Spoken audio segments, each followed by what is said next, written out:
मौके का फायदा उठाओ दृष्टि, तुम कर सकती हो, और मैं भी तो हूं ना तुम्हारे साथ। दृष्टि ने गंभीरता से सिर हिलाया। लिफ्ट जब तक ग्राउंड फ्लोर तक आई, दोनों में और कोई बात नहीं हुई। दृष्टि सोच में डूबी है। किस सोच में, ये शिवम जानता है। नीचे आकर दोनों चुपचाप नारंग ग्रुप की बिल्डिंग से बाहर निकल गए। क्या तान्या और दर्श दृष्टि के आत्मविश्वास को हिला देंगे? दृष्टि ने सिमी और अखिल को फोन पर अपने प्रमोशन की बात बता दी थी। काफी अरसे बाद इस घर के लोगों को कोई खुशखबरी सुनने को मिली थी।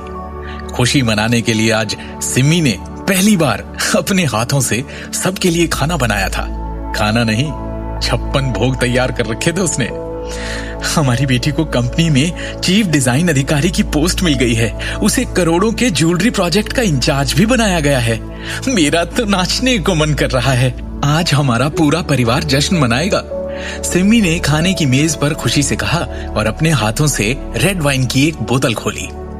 माँ, मैं इस समय केवल एक एक्टिंग डायरेक्टर हूँ। मेन पोस्ट तो मुझे तब मिलेगी जब मेरे डिजाइन्स सबके मुकाबले में जीत पाएंगे, दृष्टि ने गंभीरता से कहा।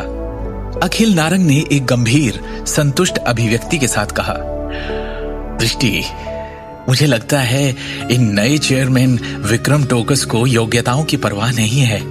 वो केवल उन्हें ही बढ़ावा देंगे जिनके अंदर काबिलियत है, क्षमता है।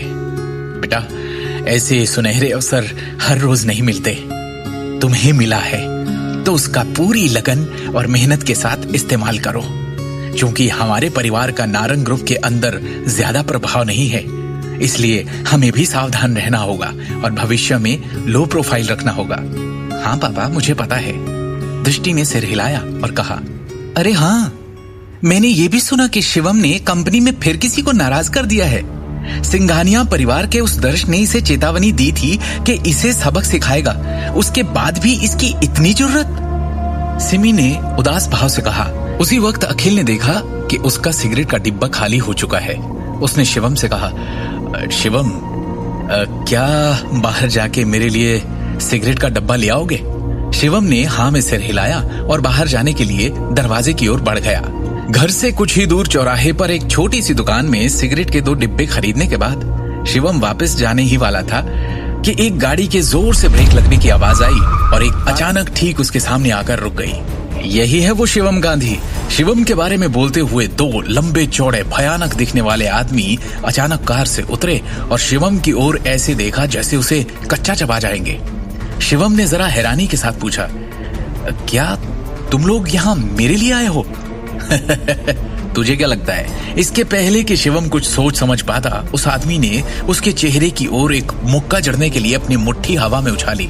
आधे सेकंड के अंदर ही अंदर शिवम खुद पर होने वाले उस हमले को भांप लेता है और खुद को बाल बाल बचने में सफल होता है। दोनों हमलावरों की तेजता और गति को देखते हुए उसे एहसास हो गया था कि ये दोनों किसी के भेजे हुए भाड़े के लड़ाके थे, जिन्होंने लड़ाई में प्रोफेशनल ट्रेनिंग ले रखी थी। जैसे ही दोनों आदमियों ने बाघों की तरह भयंकर भाव प्रकट किए, वो दोनों तरफ से एक साथ शिवम की ओर दौड़े और उसके घुटने पर भयानक लात मारी।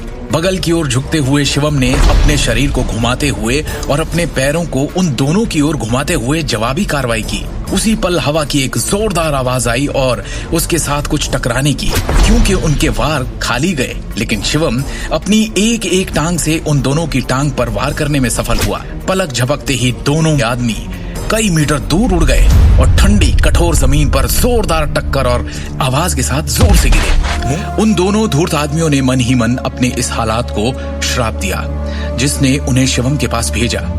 इस नौकरी को स्वीकार करने के पहले वो वास्तव में मानते थे कि उन्हें हराना किसी के बस की बात नहीं। शिवम के कौशल को इन दोनों ने ही काफी कम आंक लिया था। तुम दोनों को यहाँ किसने भेजा? बोलो। शिवम, जो अभी तक इन दोनों आदमियों के प्रति भावहीन था, अचानक उनकी तरफ ठंडी और तीखी नजर का चुभ जाने वाला तीर छोड़ता है। उसकी आंखों में सवार खून देखकर और ठिठुरन भरी आवाज सुनकर उन दोनों गुंडों की रूह कांप गई। ये देख शिवम ने उन पर निगाहें और पैनी कर दी। तक्षक महल के वंशज के रूप में वो स्वाभाविक रूप से जानता था कि अनगिनत लोग उसके ठिकाने की तलाश में थे। यही वजह है कि वो अपने पीछे कभी कोई ऐसा सुराग नहीं छोड़ता था जिसका इस्तेमाल उसके दुश्मन उसका पता लगाने के लिए कर सकते थे। और सबसे बड़ी और महत्वपूर्ण बात, ये क्षेत्र वो शहर था जहां दृष्टि का परिवार रहता था। उनमें से एक गुंडे ने कांपती हुई आवाज में कहा, हमारी आपसे कोई दुश्मनी नहीं है, हम तो बस हमारे बॉस के ऑर्डर पे काम करते हैं।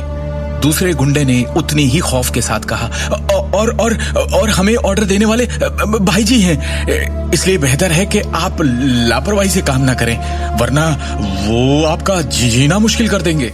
आगे की कहानी जानने के लिए देखिए अगला एपिसोड सिर्फ पॉकेट एफएम के यूट्यूब चैनल पर, और शिवम द हिडन वॉरियर के सारे एपिसोड्स को सुनने के लिए डिस्क्रिप्शन में दी लिंक से डाउनलोड करें पॉकेट एफएम ऐप।